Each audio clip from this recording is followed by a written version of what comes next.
Welcome to Penrose Learning, where we make understanding easy. You'll begin by confirming prerequisites so the fix is focused.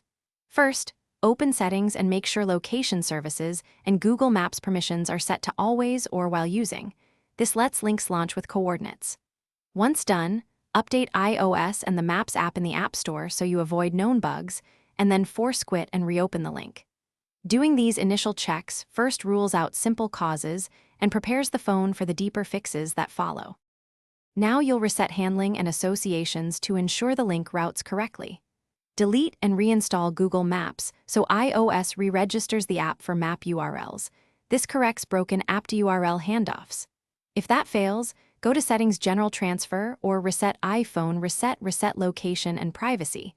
This clears stale defaults and restores prompt permissions. Once complete, test links from Mail, Safari, and other apps to verify that. Finish by validating the link itself and applying last resort fixes. Inspect the URL for proper Google. com/maps, query equals or maps//format, malformed links won't open the app. Make sure content blockers or VPNs aren't intercepting links and try opening in safe mode or a private window. If problems remain, back up your device, install the latest iOS update, and reinstall apps again. And if it still fails, contact Apple or Google support. One decisive call can reveal account-level or device-specific issues you can't fix locally.